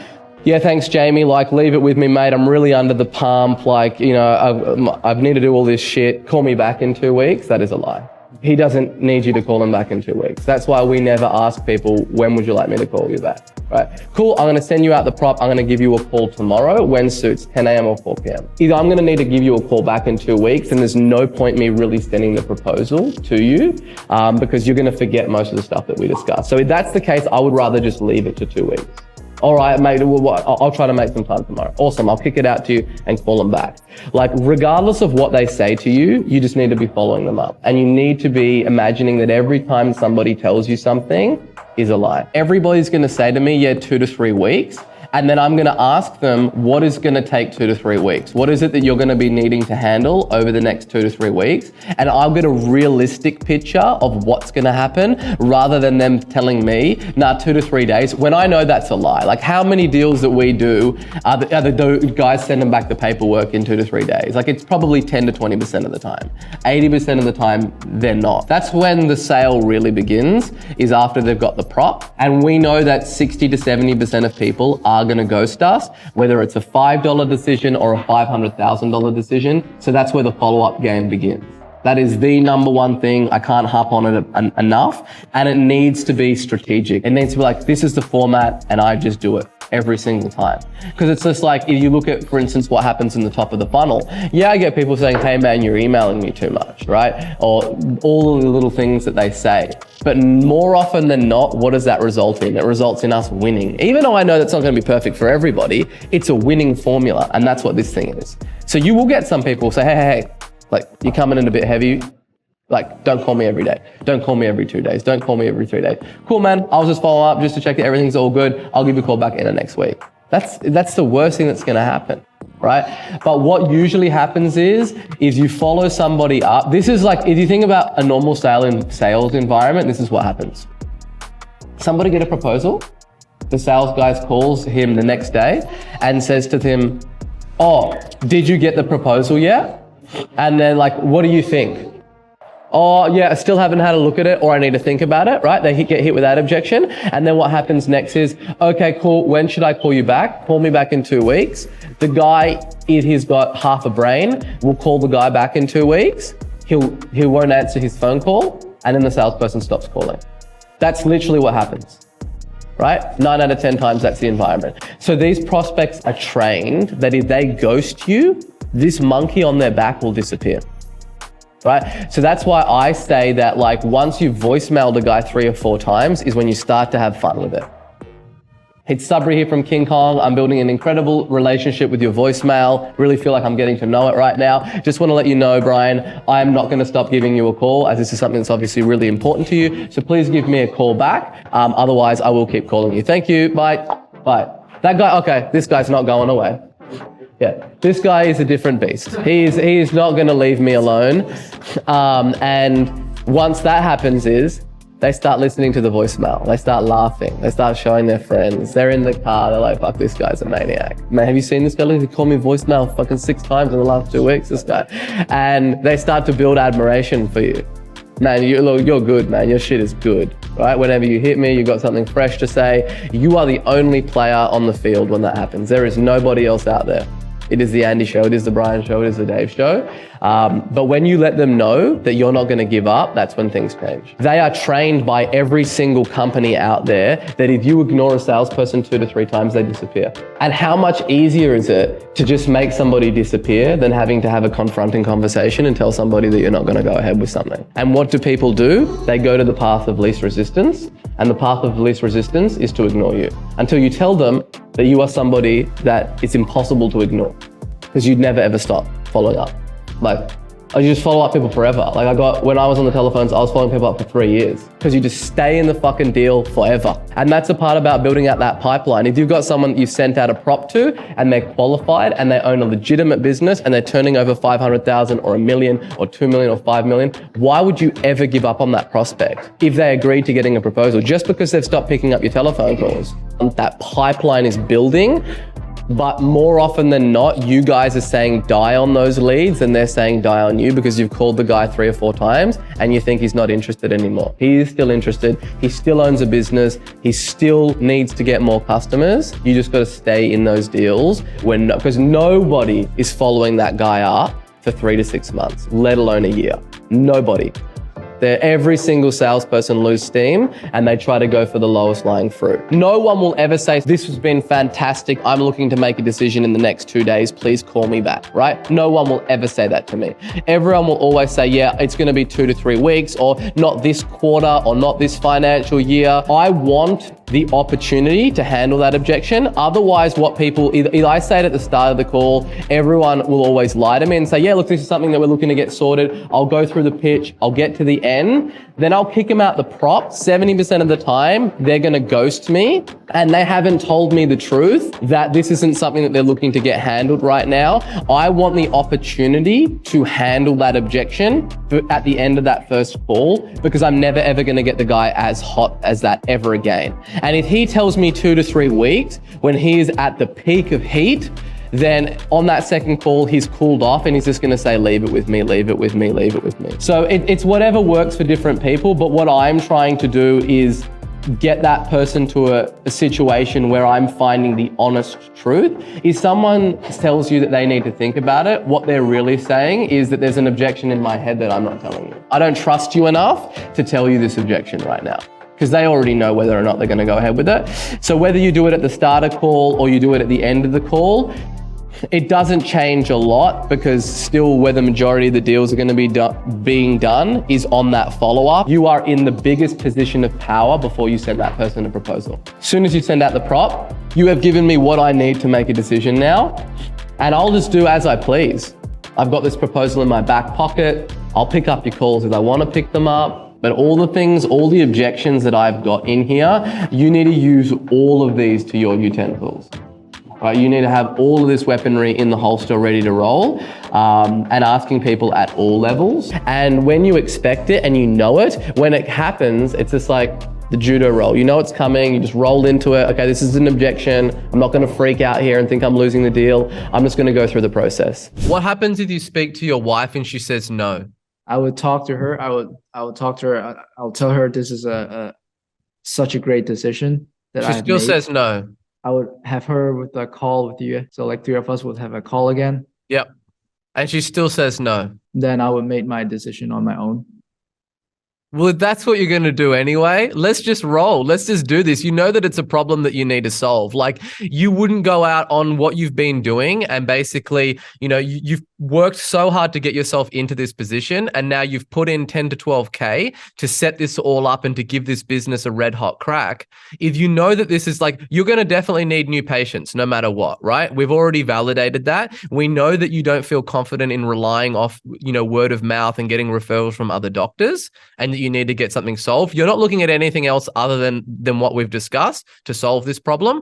And it's only $1,500. So this is something that you're going to need to do. Let's do this. Let's get you enrolled. Place your deposit today. If for some crazy reason that you speak with your partner when you go home tonight and she doesn't want you to get customers and she wants you to continue suffering and have the uncertainty of not knowing where the customers are coming through, then I'm more than happy to give you that $1,500 back. Cool. So Visa or MasterCard, how do you want to do it? bang, right? We're in there. So understanding that time kills deals, then if you understand that, then the thing that we want to do is compress time. And there are some of those instances where they do need to chat with their partner, and it's a fine line of like having that sixth sense of selling and being able to understand people, understanding where someone legitimately does need to speak to their partner and that is a bottleneck versus people that are just using that as a stall, because everyone that says it to you isn't the case. That's why we do that line of questioning. What happens if they say no? What other things are you looking at? If they say that they're going to do it no matter what their partner says, then they don't even need to speak to that partner, and it's a stall, right? So we're not going to get all of those deals, but we're going to maybe get half of them. If we don't go for it, then we're not going to get half of them, and then a bunch of those people are going to disappear, and we're never going to get them on the line again, and they'll never close, and they'll never solve this problem. The longer between the time that you speak to them again from when you've made your offer to when you try to get them enrolled in the program, your probability of getting them just keeps on going down and down and down and down and down. It's just how the brain works in retaining information and having all of that stuff. So, and then when you do get them back on, let's just say that we did agree to them speaking to their wife. I'm sure she's going to have some other questions. If not, all good. I'll call you back tomorrow morning. What do you think your wife's going to say about this? And then you're going to get the wife's objections now. Then you can handle those objections for him now. So when he goes back and the wife says those things, he's already got the answers. Then when you get them back on the line, on that call, never just go, hey, did you speak to your wife? You have to warm them back up. How are you going? You know, since we last spoke, I did some more research into your geography where you operate. And I noticed that there's 2 or 3 other practices there. I went and looked at their website and read their Google reviews and had a look at what they're doing. Man, I'm super, super confident that we can help you get to those extra 15 patients that we spoke about per month, and get you really set up to make this practice rock and roll in January. So did you speak to your wife? Have you guys seen enough to make a decision on this now, right? Re-warming them back up, bringing them back to the pain point, and then just assuming that they're going to sign up, right? Because otherwise the other way is you call them back up. Hey, did you speak with your wife? Yes, I did. And she said this, and it's Christmas and it's not the good time for us right now. And this is something that we really want to do with you in the future, but it will probably be the end of January, maybe February that we'll look at this. And my cat got injured and we're just going to have to leave it for now. And then they've just sucked all the momentum out of the call. So you've called your prospect, you've opened up the call, you've handled all of their objections. Then when they haven't made a decision on the first or the second call, you've continued to follow up and nurture that prospect. Now it's time to move them to a decision and close the deal. How are you doing today? Oh, I came out as scared and likely. How's it going? Good. Yeah. Do you have time now? Yeah, I have a quick second. All right, so that's the first thing. The intro of a call is very, very important. And when you asked him, hey, do you have a second now? There was a second of silence, and then you started to talk just for a microsecond like you wanted to intervene, right? What that signals is someone of low status. You're seeking approval almost, and you don't feel confident of the question that you asked, and you're about to kind of jump in and start to butt in immediately. And then the next thing that he says is like, yeah, I have a quick second. So immediately he's kind of putting you on the back foot and telling you that, hey, I am pressed for time. So typically what you want to do in this relationship where it's like, this is a multi follow-up call sales cycle. It's not like a, hey, wham, bam, thank you, ma'am, one short sales cycle call. Then if now's not the right time, you don't want him to put you on the back foot immediately and get you pressed for time and you feeling like I have to rush the sales process. You'll be like, cool, look, if now doesn't work, I'm more than happy to give you a buzz back another time. And you're almost inviting him to get off the phone call here because you don't want to speak to him as immediately he's going to be rushing you. And then again, they are in control of the phone call, not you, because they are dictating how much time they have available to speak to you. Gotcha, no problem. Yeah, so basically I'll just give you a quick call here because I know we had you scheduled in, right? Catch up soon in January. So I just want to give you a call to see if anything changed on your end. How's things traveling so far? Nothing changed from our last conversation last week. Yeah, it's still, it's still planning for the new year for us to start. Gotcha. Yeah, awesome. Yep. So here's the next thing. So obviously we're calling them up and we say, hey, just want to check in if anything has changed since when we last spoke. Now, in between calls, right, you're never going to get a prospect as hot as you get them at the end of your first phone call, because over time, the information retention in their brain just degrades very, very aggressively, and they forget about everything, and they forget realistically why the problem was that they actually, wanted to reach out to you and speak to you in the first place. So what we want to do is something that I call the mini bomb. Like, we jump into the sales call and we're doing a follow-up call. Hey, I just want to check that did anything change from the last time that we spoke? Last time we spoke, we went over XYZ, right? You're currently in your physiotherapy business. You guys are struggling to get new clients coming in. It's a little bit unpredictable. Some months are really great. Other months are really, really slow. And we're basically talking about implementing a system to give you predictability and consistently with the way that you attract clients into your business. Now, the reason for the call is, and then you give them a reason for the call, right? Something's just come up. I've just had a client basically book into another one of those further spots in January. I just wanted to just give you a call to see how things are placed on your end. You got to re-warm them up and ramp them back up to try and get them so it's not you're starting the call from a standstill, you're ramping up the speed of the call and getting some motion in the call immediately from the get-go. Look, so basically, we actually filling up on our side, right? A lot of practice owner, they want to kick things off with like a bang in January, and the Christmas season is rolling off as well. So we only basically got like 2 or 3 more spot left for our pay-per-performance model, right? I definitely know, right? You're super busy juggling everything between the New York business and then here as well.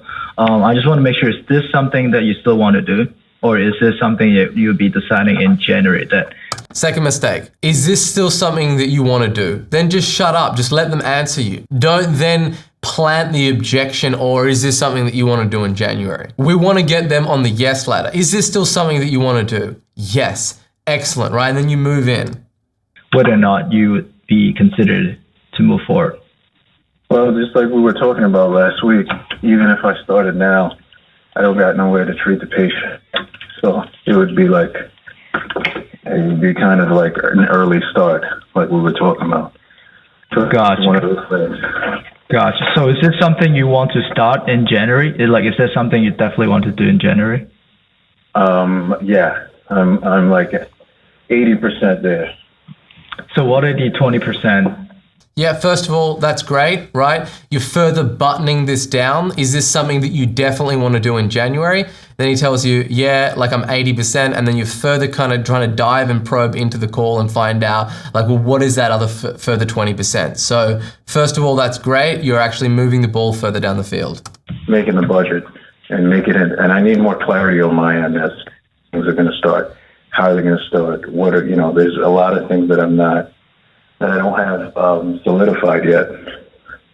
So it would be early. It would be premature to do this right now. Gotcha. So as soon as the clinic's ready for business, right, we can go ahead and get you rolling, right? And bring you a patient. Am I correct? All right, so he basically just threw us a bone in the call and he said budget, right? And we just completely ignored that and we're going into when the clinic opens. So first of all, you want to get clarification of what he means by that. Sure, could you unpack that a little bit? Could you double click on that? Let me know, what do you mean by about the budget? And then he's going to go further on, expand out what he's actually alluding to with this budget question. I think so, but the other issue is, even though we're supposed to open January, I'm hoping it's still January. Construction has been held up because of a couple of different reasons. There's still a lot of work to do there, and then we have to get a building permit, so I'm hoping January, but that is kind of... Boom. Hoping January. Already seeding another stall in the deal. In the air. I don't know if it's going to be further delayed. We got another month left before January, and they still got a lot of work to do. Gotcha, no problem. So, are you, is there anything else? Are you looking to get a 20 new patient per month, right? Is there any other ways you're looking to get it? Or because we remember our first call, right? We basically calculated 20 new patient per month as your target goal to hit your $300,000 on annual revenue. So this is what you should have done at the start of the call, right? Rather than kind of recapping the problem later on in the call, you want to lead with that. However, you do get points for at least going and double clicking on this now. And the big thing is just to kind of pay attention to is just the tonality, the downward inflection, and just the cadence in which you're speaking and how confident you feel after you've actually delivered a statement or asked a question, just in your own presence, right? Because a sales call is a transfer of energy. And if you're transferring nervous, uncertain energy to them, that's not going to give them the certainty that they need to then move forward, whatever you're asking them to do. And the only way that you're going to get really great at that is just by getting the reps in, making lots of calls, and then just reviewing game tape footage and listening to your tonalities and just really kind of micro-analyzing how you're handling the pace and the cadence and the pauses on the call and the statements when you're making. When you're asking a question and then you end by downward inflecting and being completely comfortable in staying in silence for you to get the answer and the inputs that you need from that side of the call. I got to go back. I've been really busy, man. I got to go back and look at all those conversations we had. I just haven't had time to do all those. And, you know, it's the highest priority because of everything else I'm trying to juggle. You know, but as the date approaches and the new year approaches, I'll have more clarity. You know Gotcha. Gotcha. Yeah, definitely. So, because just want to let you know, right? We only got 2. Right. So he just evaded your question. Your question was, is there anything else that you're looking at to help you solve this problem of getting 20 new patients? And he's just saying that he has to revisit the materials. Like, that is a binary question. It's either a yes or a no. Are there any other alternatives? Is there any other solutions? Is there any other coaches, consultants, programs, or anything else that you're looking at to potentially help you solve this problem? Yes or no, yay or nay, right? It's he will know that information. So don't let them off the hook so easily when you're asking them a very simple binary question of like, what other alternatives are you looking at to help you solve this problem? Whether it's now, whether it's in January, right? That's completely fine, all good, get it. But are there any other alternatives that you're looking at or that you know that exist to help you solve this problem? Bang, and just get that answer. I obviously like agreeing with the prospect, gotcha, but just make sure not to do it over what he's saying. Because a lot of the time, if you ask a question, you sit in the silence, they'll further elaborate out on what it is that they were going to say. And then you'll get more intel. Or if they give you an answer and you're not confident in the answer that they've given you, or it doesn't give you the information that you need, you can simply mirror them by saying, what do you mean by going back and revisiting the calls? Or just by saying, oh, going back and revisiting the calls, and then upward inflect, and then they will go on and explain, I had to go over the calls and this and that, and then they'll unearth some other piece of information that they didn't give you the first time around. Your 3 more spot left. Basically, our client max volume, right? If this is something that you really want to do, right? So we need to basically lock you in right now and make sure everything is ready to go. Yeah, but what would you require from me to lock in? It's basically the $1,500 setup deposit. Okay. Yeah.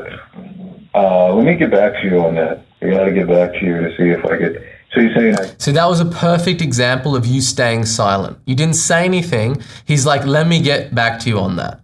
You didn't say anything. So now what he's going to do is he is going to further expand on what he means by having to get back to you. I could put a deposit down and then start whenever. Let's say this gets pushed out to February. What happens then?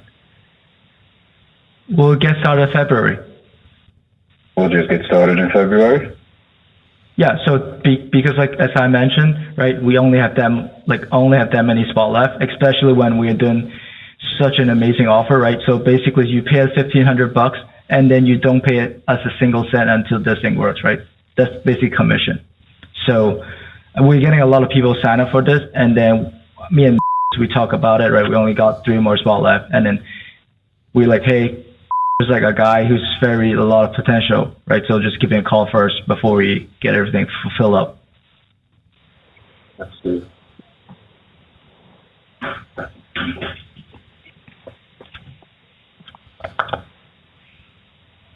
I gotcha. All right. Well, let me. It's all right if I give you a call back later this week. Yeah. So what specifically are you need to like think about, or? I gotta get the budget to pay for that first. I gotta look at a bunch of things. I can't just I gotta really. I'm a planner, so I have to know exactly what I'm doing. Gotcha. So is there like any other reason other than the money? Would this not make sense for you to go ahead and get started? It's primarily the money and again, I gotta have to see it clearly. Like I need to have, I think I just need some time to organize myself and strategize. All right, see, so now we're starting to get a lot of mixed signals in this sales cycle right now. The first thing was like, I need to check the budget. Then I just need some time. Then I just need to see everything. And there's this big monster and he's sitting behind you on the phone call, and that is the silent objection monster. And unless we go and shine the light on that thing and unearth what that silent objection is, we have no idea where we're at in this sales cycle, because he's just sending out smoke signals and we're not really getting a good read on where he is. And this is where I would like to do in the call is just say like, yo man, like you can just level with me, right? Like it's completely fine. Is this something that you seriously want to do, right? Like, do you really want to start to get away to get 20 new patients coming in where you know consistently every single week there's going to be 20 new patients that show up in your practice like clockwork, and then you can have the peace of mind to do all the things that we spoke about that have been really troubling you in the business? Is this something you want to do or not? Just yes or no. I can take a no as easy as I can take a yes. What is it for you? Oh, it's a yes, right? So then what is it that you're not quite telling me? Because it sounds like, this is something that you definitely want to do, right? I'm saying it's $1,500. We can lock in your spot for January, and then we can get this problem solved for you. This is as no-brainer of a deal that I'm ever going to be able to make to you, right? So what is it that you need to see in order to have the confidence to move forward with this? And just getting out of this whole like salesperson dynamic with the prospect and just being real with that person. And most people, they get caught up in that character of trying to sell somebody rather than just trying to level with them, trying to get real with them and seeing if they're going to actually be able to help them solve this problem. And if this prospect actually has a burning need to solve this problem. This guy is not giving us the clear outcome. He's not saying what it is. He's saying it's time, it's budget, blah, blah, blah, blah, blah, blah, blah. So he needs the time to go. He's a planner, right? He mentioned that. I need the time to go and check it. Cool, man. Well, like, let's just be real. Like, do you have $1,500 to put down onto deposit of this, right? We take Visa or MasterCard. That's all that it is. If you're ready in January, we'll fire up in January. If that pushes out to February, I'm happy to start you off in February. Look at this as locking in your spot in this program. As I said, there's 3 more left. I really want you in the program. I'm super confident. I see a lot of potential with you. Let's lock you in and let's roll and set the next year up to be an awesome success for you. And then another objection will come out, but we need to start building a little bit of momentum in this stage of the call. I have a lot of things going on right now. I haven't even been really able to put much focus on what I'm starting. And it's Got it. I'd like to revisit, re-strategize what I'm doing. Right now, it would just, it would just kind of feel like uncharacteristic of me to just shoot without a plan.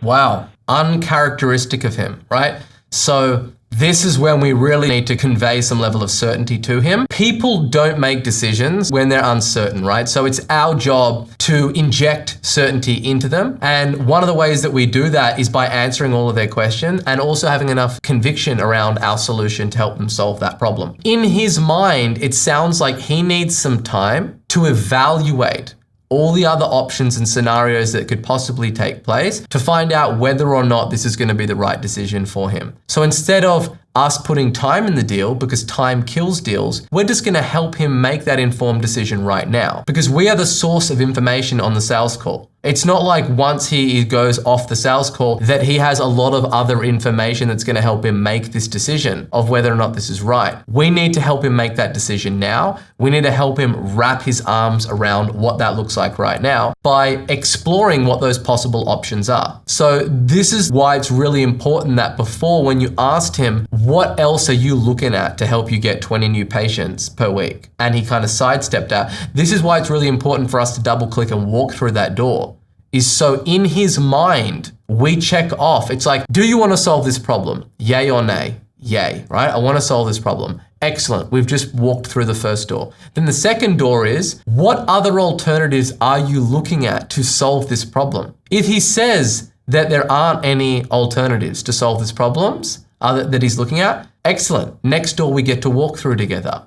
Tick. And then we get to a place where it's like, do you have the $1,500 to lock this in right now? Yes, I do. Well, then let's just do it. You're helping them check those things off in their mind and help them make a decision. But if they don't have certainty around all of these little red herrings that they're throwing at you in the call, they're not going to have the conviction to buy. Is there any more things you would want us to show you on our side? Because basically we went through a lot of things already to show you how everything works on the internet, and then basically showing you exactly how we can help you get to 20 new patients per month, right?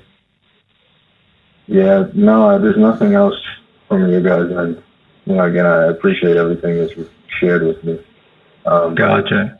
Just something that Yeah, so don't say gotcha when he's not finished talking, because then he's going to stop talking and then you're not going to get any other raw materials that you need. I have to kind of get into.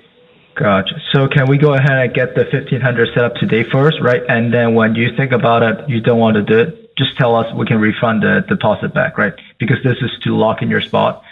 Because I got like 6 more people I got to call up to you to, like, right? Basically offering them three more spots. So. Yeah. No, I can't do that right now.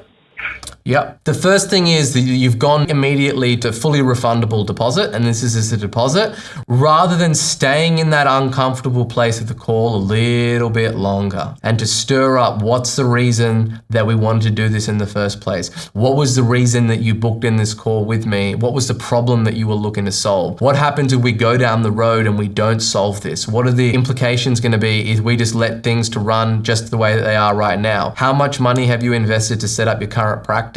What other costs were associated with doing that? What would happen if you opened it and there were no new patients coming in? And really understanding those things rather than immediately going to, hey, if you even decide in the future that you don't want to do this, you just give me a call and I'll refund the money. There is a time and place in the call for that, but now is not that time because we're just emptying the clip right now. But I will say that, like, at least you've got that latch on there. You obviously feel like this call is kind of slipping away from you. And that just might be an instinct thing where you're like, hey, let me just throw this out and hope that it sticks. But let's see how this unwinds for you. So, I'll just give you a call back and see if you guys still have any openings, kind of when I'm ready. Okay, so when would I be able to call you back? So I will give you a call back when I am ready. I am in control, right? And then you're obviously speaking up to, hey, like, well, when would be a good time for me to give you a call back? Rather than actually just asking him, excellent, like, what else is it that you need to see to get the confidence to move forward with this? What do you feel is going to change in the next 7 days that's not going to change in the next 7 hours or the next 7 minutes, right? What is it specifically that you need to think about? Is it the price? Is it whether or not I'm the person that you want to be doing business with? Or is it whether or not you believe this system's going to get you the outcome that you want? Like, what specifically is it that you need to go away and think about it? I'm all completely fine. If you need to go away and think about it, it is completely fine. But just so I know, like, what is it specifically that you need to think about? Because there is something, and he's throwing out multiple smoke bombs at you for you to not really understand exactly what it is that he does need to think about. I don't know.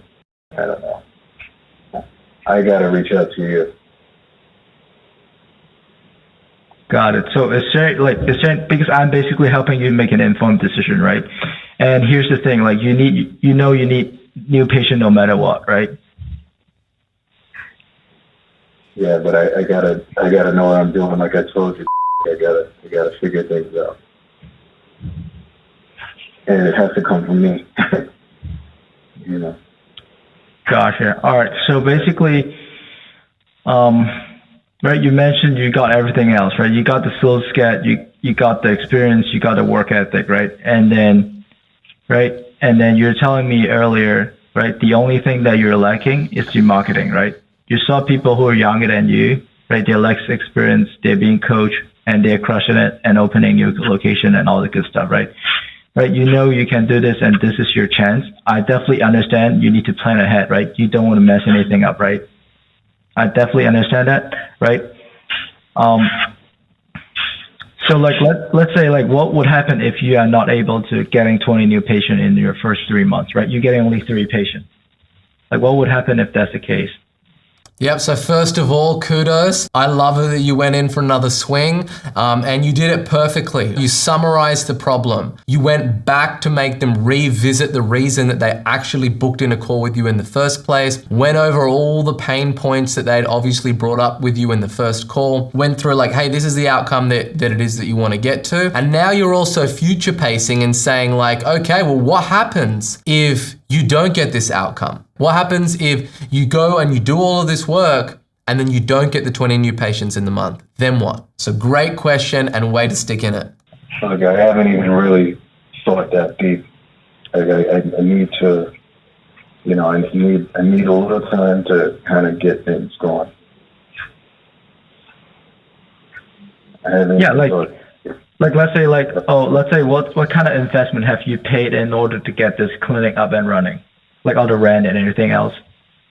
I have invested in just the first 2 months of rent. That's it so far. And then it needs to come together for me to know when I'm going to buy equipment, who I'm going to hire to do the work, if I'm going to stay in there. All these things have to be factored in. All these things have to fall in line. Gotcha. So a marketing budget without me having things falling in line, it has to make sense. Gotcha. Yeah. Now, immature. Gotcha. So how much is the rent usually at each month? Oh, come on, Jack. It's about $4,000. Got it. Right. So I'm just basically helping you make an informed decision, right? So let's say you're not getting where you want to be in the first 3 months, right? Then at least you're getting $12,000 in the hole, right? That would be a huge cash flow deficit, right? If that makes sense for you. Mm-hmm. Yeah, I just want to help you make an informed decision, right? And then because again, that we only have 3 spots left, and then right? So you need to expand out on that. So let's just put this into perspective, right? You have basically committed to $4,000 in rent per month. So you've paid $8,000 out, and that just gets you the premises, right? That's an overhead for the business. What have you invested so far to actually bring new patients in? Well, nothing. All right, well, don't you see that as being a problem?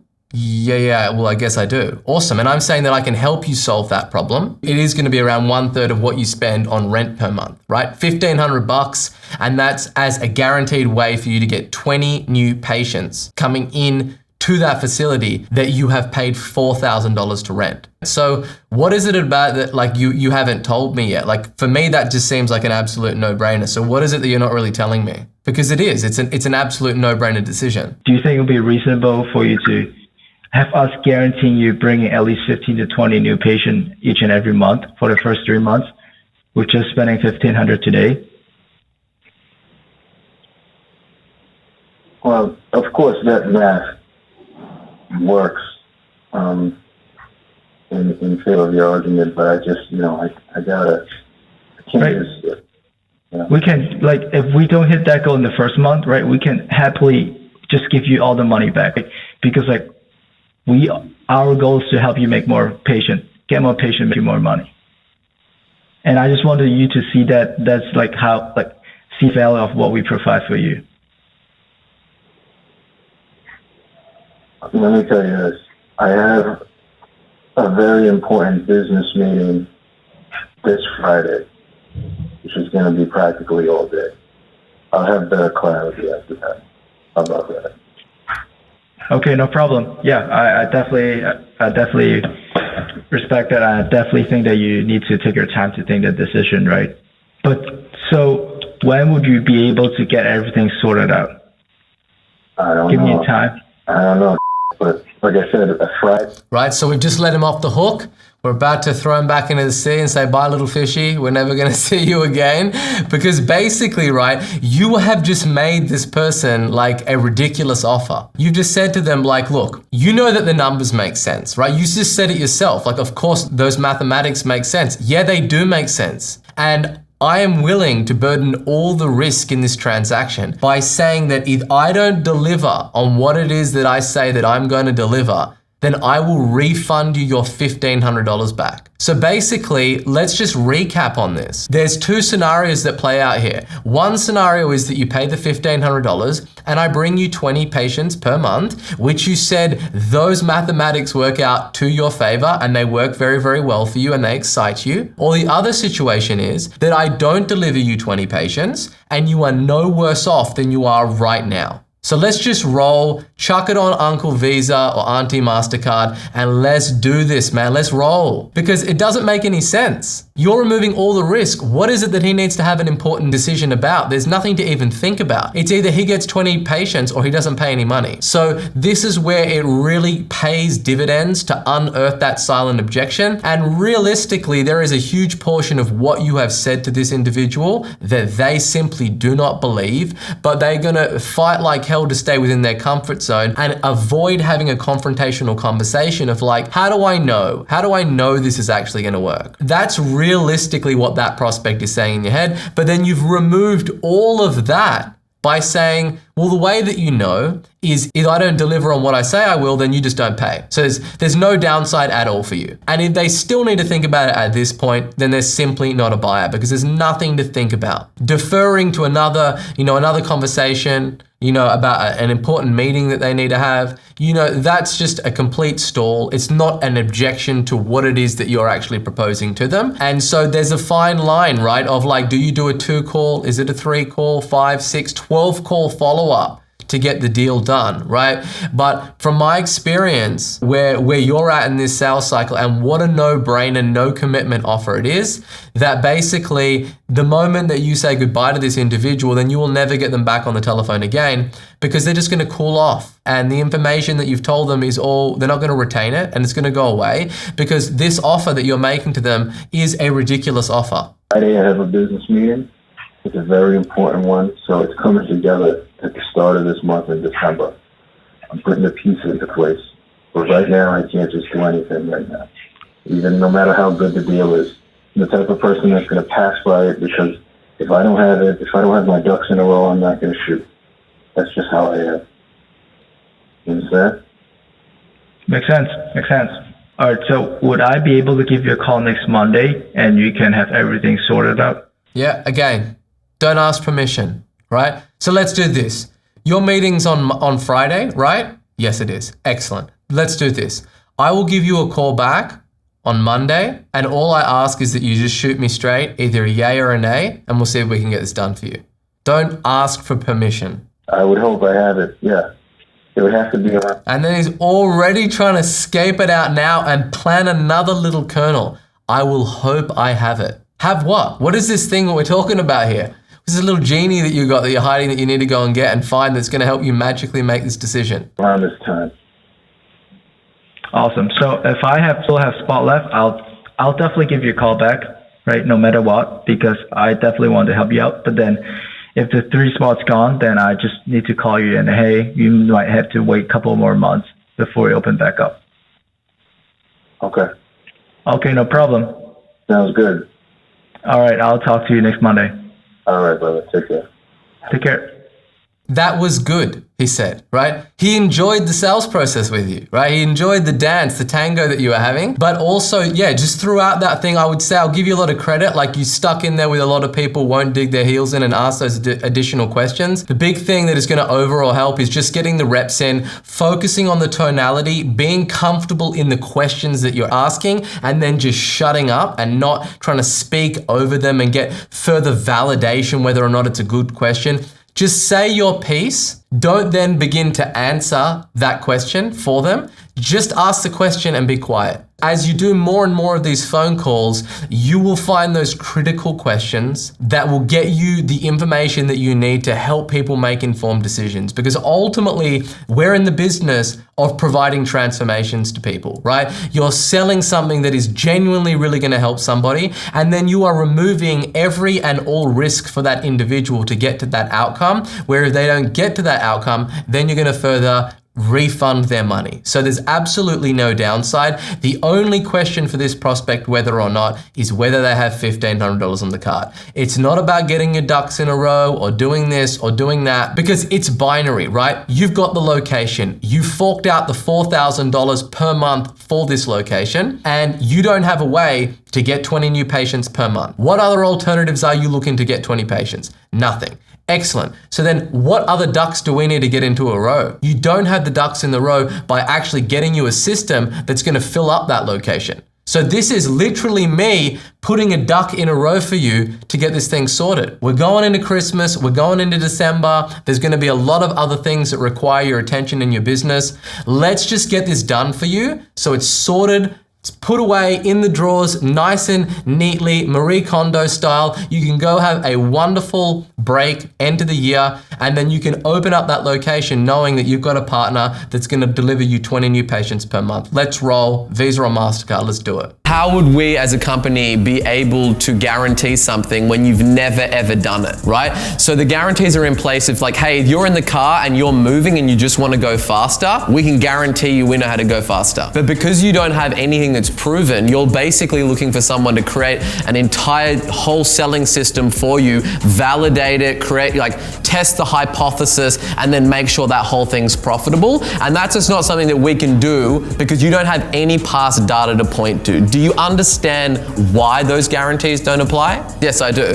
So like, look, if you look up the dictionary definition of what an entrepreneur is, it's somebody who takes risks. So I'm not going to sit here on the other end of this call and tell you that there's no risk present in you investing this money in your business to potentially have it not work. And if I did that to you, I'd just straight up be lying to you. We can go back and forth, but ultimately the exercise is going to be around what is your tolerance to taking the risk, and is the reward greater than what the risk potentially holds for you. Some of the stuff that I can run through you to kind of help you unpack that and add a little bit of color to this decision is, which competitors do you know are doing well in your market, in your geography, in your sector, in your industry? Give me 2 of their names. Awesome, terrific. Look, if I plug these guys into SEMrush, I can see that they've been running Google Ads for the last 5.5 years. And as you can see here, look at the monthly spend. Do you see how this is trending up? Yeah, there's some months where it's gone down a little bit, but by and large, they're spending way more than they are this time 3 years ago, 2 years ago, 1 year ago. Do you think that they would continue to increase the size of their investment on these channels and run it for 6.5 years if it wasn't working for them? Of course not, right? Look at their landing pages, look at their funnel. This is what we call in our offices dog shit. That's what this is. The ads are crap, the copy is weak, there's no strong offer on here, it's not mobile optimized, it took 5.5 seconds for this landing page to load. This is la dog shit. So if you had us looking at it, you can look through any of our portfolio of the landing pages and stuff that we build and ask yourself side by side, if you look at their pages and you look at ours, if you feel like what they are running is better than the examples that we've got, then I'd say don't do this, it's too much risk present. But if you look at these and you think like, holy shit, like this looks way better than this offer is way better, the copy is way stronger, then we're your guys. So we can point to, hey, we know that there's numerous competitors in your space that are doing the exact strategy that we're telling you to do. I'm telling you that there's 7,500 people per month that are searching for exactly what it is that you do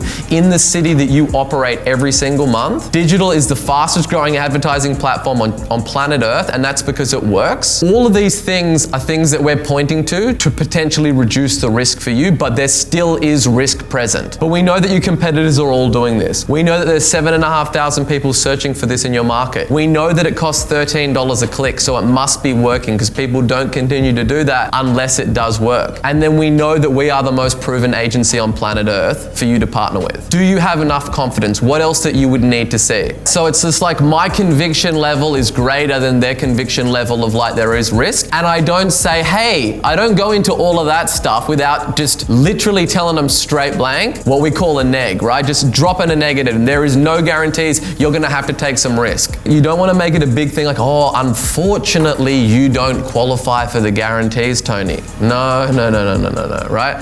Have you run any ads before? No. How long have you been in business for? 14 months.